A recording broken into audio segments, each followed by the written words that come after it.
Itu tadi pernyataan pers dari Cawagup nomor urut 3, Pramono Anung dan Rano Karno, yang di-emphasize beberapa kali adalah Ahokers dan anak Abah pendukung Anies ini merapat ke paslon 3. Sebenarnya apakah ini sudah jadi salah satu jualan utama agar mereka memilih paslon nomor 3, tapi bagaimana untuk meyakinkan bahwa ini bukan hanya jualan saja di media, tapi memang sampai akar rumput juga demikian keadaannya?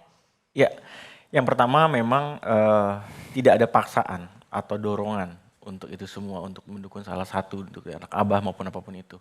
Tapi yang jelas Pak Anies sudah memberikan sinyalnya melalui medsos dengan menerima Pak Pram dan Bang Dul di rumahnya, dan akhirnya kita lihat sendiri banyak sekali akhirnya tanggapan-tanggapan positif yang menyambut itu semua. Karena memang Mas Anies perlu menjawab itu semua. Jadi ini juga menjadi baik bahwa akhirnya pendukungnya Pak Anies dan pendukungnya Pak Ahok bisa bersatu dan membangun Jakarta bersama-sama dan memastikan semua janji yang disebutkan tadi itu bisa dieksekusi bersama-sama dan bisa diwujudkan untuk warga Jakarta. Kalau Bang Billy melihatnya apakah ini jadi jualan utama karena bagaimanapun juga kan Pak Ahok dan Mas Anies ini punya basis massa yang besar untuk di DKI. Nah tapi kalau dari pasangan Ridho, apakah bisa meraih para pendukung mereka juga?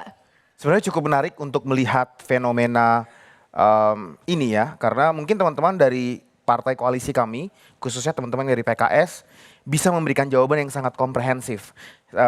Dari teman-teman dari Gerindra juga bisa juga memberikan jawaban yang komprehensif, karena Pak Anies Baswedan sendiri partai pengusung beliau yang betul-betul loyal mendukung beliau menjadi seorang pemimpin adalah Partai Gerindra yang pimpinannya adalah Presiden Prabowo saat ini. Beliau didukung penuh oleh Partai Gerindra. Teman-teman PKS juga sama-sama mendukung Pak Anies Baswedan selama pemerintahan dan selama kepemimpinannya. Dan sekarang Gerindra dan PKS dua-duanya ada di koalisi yang mendukung Ridwan Kamil dan Pak Suswono. Sehingga juga cukup menjadi pertanyaan yang menarik ketika melihat atau bahasa medianya PDIP mendadak Anies gitu. Padahal sebelum-sebelumnya banyak sekali kebijakan-kebijakan Pak Anies yang dikontra oleh teman-teman PDIP yang mengusung Pak Pramono Anung dan Pak Rano Karno. Jadi jangan lupa bahwa Pak Pramono Anung dan Pak Rano Karno itu diusung oleh partai PDIP yang lama secara historis berseberangan dengan banyak sekali kebijakan-kebijakan dari Pak Anies Baswedan.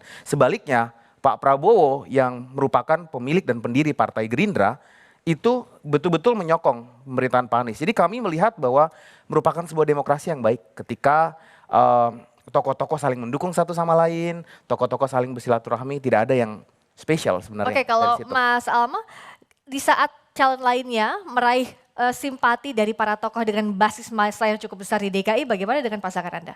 Ya, jadi Kak, ini anak Abah di sini nih. Ini saya anak Abah salah satunya. Tuh di situ banyak tuh anak Abah tuh, anak Abah Anies. Tepuk tangan dulu dong yang di sana. Ya, tuh. Banyak banget di sana. Jackmania juga banyak di kami. Ya, Ahoker juga banyak di kami. Tapi kan kita nggak perlu blow up kayak gitu-gitu Kak. Karena kami bukan menyasar kelompok Kak. Yang kami minta restunya, yang kami minta ridonya adalah, ya restu adalah warga Jakartanya Kak. Overall semuanya. Tidak berdasarkan golongannya, tidak berdasarkan siapa yang dia tokohkan ya. Jadi semuanya Kak, kami menyasar seluruh warga Jakarta. Maka setiap belusukan itu ya, setiap kami silaturahmi, mohon maaf, kami silaturahmi di lapangan, kami terima semua Kak. Ya, semua golongan, mau dia anak Abah, mau Ahoker, mau Jackmania, kita kumpul semua. Dan saya buktikan nanti ya, kita buktikan Dharma Kun, Jackmania bersama kami, anak Abah bersama kami, Ahoker juga bersama kami. Oke. Kami bisa Tepuk tangan buktikan. untuk seluruh pasangan calon ini, pendukungnya yang sudah mulai panas saat bicara soal siapa mendukung siapa, basis massa mana, mendukung basis mana, masa mana. Saya sekarang mau highlight juga apa yang tadi sudah disampaikan oleh Mas Andi nih, bahwa how to-nya bagaimana untuk menerapkan visi, misi dan program ini belum terjawab di debat tadi. Nah, jadi soal transisi energi misalnya, apa sih realnya yang bisa dengan mudah ditangkap oleh masyarakat, terutama untuk membantu low income atau masyarakat berpenghasilan rendah di Jakarta? Kita bicara kalau tentang yang disampaikan oleh Pak Ridwan Kamil tadi, seorang pemimpin itu dalam isu-isu climate change, dalam isu-isu transisi energi, dalam isu-isu karbon, perpaduan kemampuan dalam 3 hal. Pertama adalah policy making, kemampuan untuk mengeluarkan kebijakan yang terbaik dan keberanian politik untuk mengeluarkan kebijakan tersebut. Yang kedua adalah teknokratis, kemampuan teknis, rekam jejak. Seseorang yang memiliki kemampuan mengeluarkan kebijakan politik tanpa mengerti teknis juga tidak akan menghasilkan sebuah output yang baik, termasuk dalam isu transisi energi. Dan yang ketiga adalah masalah komunikasi dan inklusivitas. Komunikasi dan inklusivitas maksudnya adalah bahwa isu-isu yang transisi energi kan isu atas, tapi bisa dikomunikasikan dengan baik, dipahami dan bisa menyentuh masyarakat kelas menengah ke bawah.